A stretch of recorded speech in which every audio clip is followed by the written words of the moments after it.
Hey there, welcome back. Thought we'd talk a little bit more about the blues progression, the 12-bar blues progression. Simply because it's such a versatile thing and there are so many things you can do with it if you really experiment. First off, what is a 12-bar blues progression? And in the key of E, what we would be doing, let me see if we can get it so you can see my left hand. And the template pretty much goes E for one measure, A for a measure, E for two measures, and A for two measures, back to E for two measures, to a B7 for one measure, A for a measure, for a measure, and that 12th measure would be a B7th, where you would do your turnaround and start the whole process over again. Okay, so there's our template for the 12-bar blues progression in the key of E. You won't see that change very much. If somebody says, let's just jam, we'll play a 12-bar blues progression in E. That's pretty much what they're going to be doing. The only time you may hear some changes in the last four measures, where in the example we just did, we played the B7 for a measure, the A for a measure, an E for a measure, and then the B7 for a measure. A lot of times you'll hear the B7 for two measures, to E, and then back to the B7th. Sometimes we'll do B7th twice, the A, and then a B7th. But once that's established in the song or the progression you're doing, it's never going to change. You're going to turn that around at the end and start it all over and do it the exact same way all over again. So those last four bars are somewhat sketchy. Let's call them the A, B, and C versions of the blues progression. But you get the idea. There's your 12-bar blues progression. So to give this a little different texture, a little different tone, we can change out those chords. Even though it's a template, and the template is, we discussed, is more or less set in stone. It's always going to be that way. The chords are not set in stone. It's basically the tonality that you're looking for. The E, A, B, the 1, 4, 5. So let's switch that up. In every place we played an E in that last example, let's play an E7 sharp 9. And to me, this gives it a little bit more of a Texas flavor when we're all said and done. We'll do two different variations. This will be the simpler, straightforward variation. So we got an E7 sharp 9, which, if you're not familiar with this chord, it's fingered with the low E string open, 7th fret on the A string, 6th fret on the D string, 7th fret on the G string, and grab the 8th fret on the B string with your pinky. And the high E string, I usually deaden that with the meaty part of my pinky. You can let it ring out. It fits right in. For me, I like that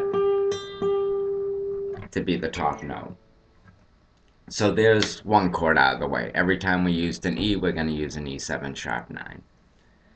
For the A, we're going to use an A7.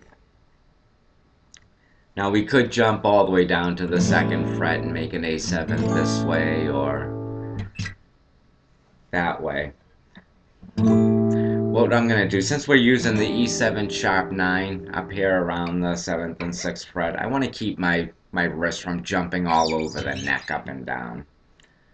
So the A7th I'm going to finger with the open A string, 7th fret on the D string, 9th fret on the G string, and the 8th fret with your ring finger, your middle finger on the 8th fret.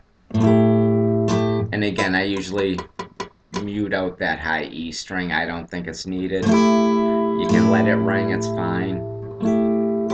Again, I like that B string to be the highest note on that chord. So we're 2/3 of the way there. There are two of the chords that we're going to use. The third chord, instead of the B seventh we used previously, let's use a B minor seventh, which I'm going to finger it this way. My middle finger grabbing the B at the 7th fret on the low E string. I'm going to dead out the A string altogether. You don't need it in there. And with your ring finger, you're going to lay that across the 7th fret on the D, G, and B strings.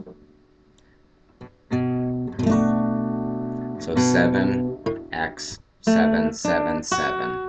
And again, mute out the high E.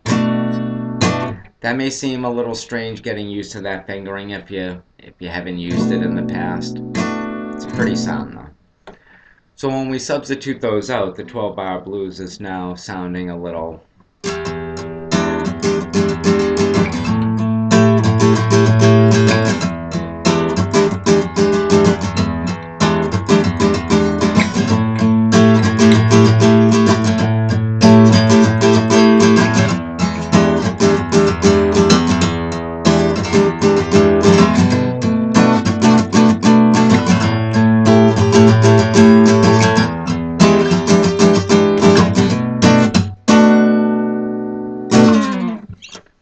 okay, so it's the same progression. Using slightly modified chords gives it a different sound. To spruce that up just a little bit more, we have a couple of spots in there where we have the E riding for 2 measures, followed by the A riding for 2 measures, and back to the E riding for 2 measures. That's part of the template. So instead of staying on the same chord for both measures, we could use an E7 sharp 9 for the first one, and then an E7th for the second measure of that part. And the E7th, I'm fingering as if I was doing a C7th in open position, except that my ring finger on the 7th fret. So it's open 6th string, 7th fret on the A string, 6th fret on the D string, 7th fret on the G string, and the index finger grabbing the 5th fret on the B string. And again, you could leave that high E string ringing if you'd like. So that would bring the first 4 bars of the progression to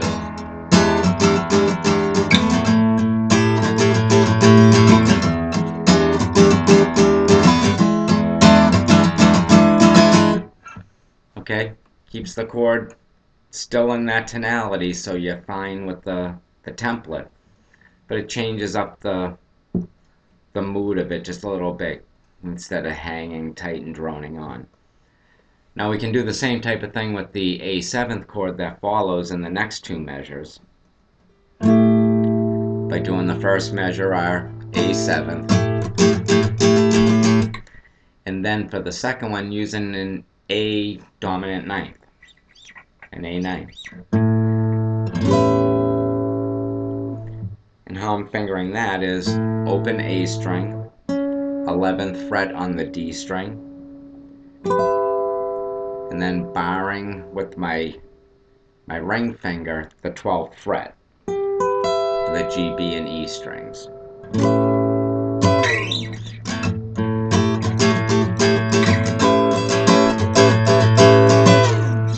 And then we can do the same thing with the E.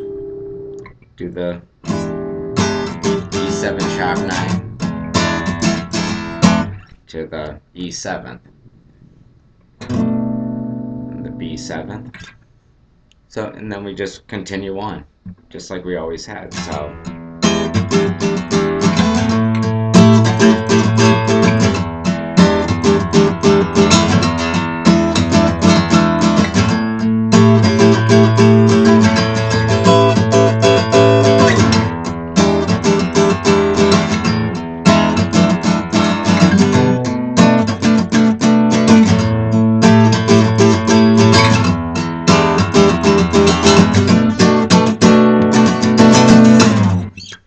Okay, so you kind of see how you can spruce that same thing up just with a couple of small changes, and it gives that whole blues progression a whole new feel. For me, it feels a little more in the Texas style. So I hope that helps you out a little bit. If you have any questions, ideas, suggestions, please get in touch with me. We'll see if we can keep the conversation rolling. As long as the ideas are going, we can do this forever. Check out my channel, check out some of the other videos that are on there. If you like them, subscribe to the channel. I'll be updating a few more within the next couple of days for you. Have a good night. Take care.